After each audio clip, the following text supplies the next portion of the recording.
But more importantly, is the lunacy and tyranny of the woke left finally starting to crumble through common sense and normal people speaking plainly, truthfully, and with a sense of humour?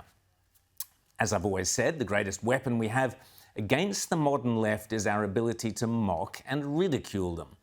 I mean, have a listen to this absurdity in which US Vice President claims the overturning of Roe v. Wade, the abortion bill, will allow government forces to overtake your body and turn you into a slave. The statement has been made that the government has a right to come in your home and tell you as a woman and as a family what you should do with your body. Oh my gosh.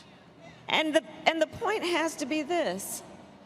We have to recognize we're a nation that was founded on certain principles that are grounded in the concept of freedom and liberty. We also know that we've had a history in this country of government trying to claim ownership over human bodies. Exactly. Yes, that is right. And we had supposedly evolved from that. Exactly. No, Kamala, wrong issue. The only time in living memory when government authorities in the West have told people what to do with their bodies was during COVID with mandatory vaccinations, something you and your administration heartily approved of. And secondly, please stop with the slavery comparisons. They are fatuous. But if you insist on playing that game, just remember, Kamala, your dad himself claims you are descended from slave-owning plantation owners in Jamaica. But it's not about race, and it should never be about race. And that is the primary reason I am opposed to a parliamentary voice for Indigenous Australians. Because, and only because, by definition, we then enshrine forever in our society the concept that certain people are unique or have unique grievances because of their race, because of their DNA. And when you do that, you only have to look at how that permits racism. In fact, it almost mandates racism. Listen to this exchange between a young white girl and a Native American man that happened following an argument about a parking space or whatever, that quickly descended into race baiting and racial hatred. You and your people. I'm not taking any directions from a white lady. Everyone needs to hear how angry you are, but it's not about this. It's not about what just happened. Get out of my drive face. away. Why can't you just walk? You're in my space. You're in my space. You got in my space. Get out. You're breathing my air. You colonizer. Get out of my face! Drive away. And don't give me those white tears and a fake white guilt and a fake condescending look. There's you don't know the pain of my people. So get out! You colonizer, you with your white tears, you're oppressing me. I mean, I don't think he made that up himself. He learnt that, he was taught that at school. Now, this is precisely where we will end up in Australia if we pursue this pernicious nonsense of a separate constitutional entity based on racial makeup. We will condemn future generations to possibly decades of racial vilification, racial hatred, and racial violence. We are either all equal or we are not. The coalition must immediately stand up and say, we oppose any constitutional changes based on racial differences, full stop. No ifs, no buts, oh, let's wait to see the thing. No. By all means, if the Albanese government wants to set up some multi-million-dollar bureaucracy to do whatever they can to help Indigenous Australians, do it tomorrow. Set it up, call it The Voice or call it whatever you want. Spend the money. Prove that it works. But the coalition must oppose a constitutional entity based on race, on principle. Sorry, I hear the libs scratching their heads. What was that word Rowan just said? What was that again? Principle. You oppose it on principle. Because here's what happens when you let the left walk all over you and you sign up to their madcap schemes like net zero because you're too lazy, or in the case of Scott Morrison, too unprincipled to mount a counter-argument. Currently, in two very different places around the world, we are seeing what happens when the left and the climate cult start implementing their crackpot schemes to save the planet. You see, none of these net zero climate schemes work without massively disrupting or even destroying the lives of the little people. Small businesses, family farms, mum and dad enterprises, ordinary family life. In Holland, currently, there are massive demonstrations. You won't see them on the news because the Dutch authorities are literally shutting down small farms in order to slash nitrogen oxide and ammonia emissions by 2030.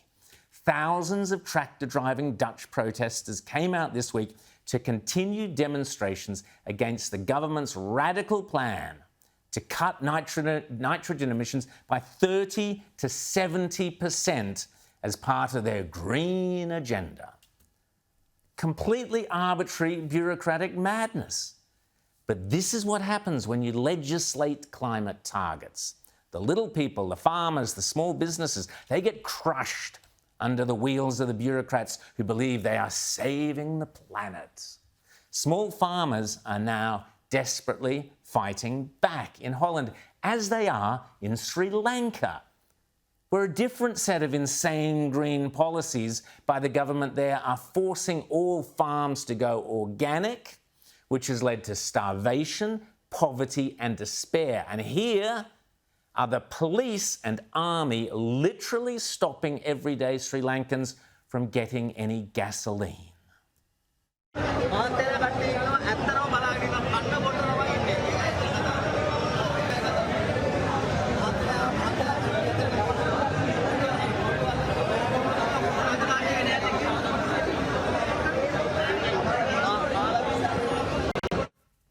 This is, I fear, merely a glimpse of the dystopian world that awaits us if we pursue the folly of bureaucratically mandating a reduction in the energy supplies that sustain our food supplies, our health, and our shelter, and so much more. Back in the early 20th century, it was the Soviet and communist bureaucrats, driven by mad left-wing ideology, convinced that what they were doing was for the greater good, and therefore impervious of the actual human cost, that saw mass disasters like the collectivization of farmland that led to the Ukraine famine in which millions perished. Don't think that this sort of bureaucrat-mandated madness cannot happen here. We have a left-wing government determined to implement similar net zero carbon-reducing policies to that of the EU, driven by irrational ideology. And, well, we know how Labor governments in Australia behave when they want to enforce their rules and restrictions, but some members of the public have a different opinion.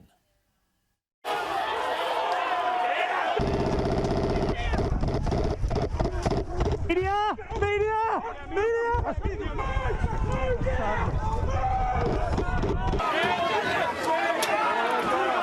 Throwing stuff now, and okay, they're shooting. Holland, Sri Lanka, Australia, hard to tell them apart. Here in Australia, that disgraceful and disgusting display, which I just showed you, which continued for many, many months and saw untold harm done to individuals, businesses and families, was driven by bureaucrats and governments who believed they knew what was best for the rest of us. I'll let you be the judge of whether or not that police brutality and that violence was warranted. You know my thoughts. Jim Breuer is an American stand-up comedian who 20 years ago was a regular on Saturday Night Live. His new show is called Somebody Had to Say It. Yes, he's clearly an anti-vaxxer, but more importantly, he's prepared to do what people in healthy democracies, including this one, once prided themselves on doing. He's doing what Ricky Gervais is doing, he's doing what Dave Chappelle is doing, he's doing what the left hates most. He's laughing at them. Vaccinators, you were real cocky a couple months ago. We got vaccinated.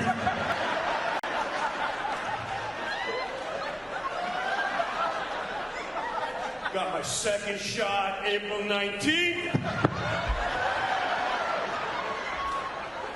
I can't get sick from the corona. I'm vaccinated. See this bucket of virus? I'm vaccinated.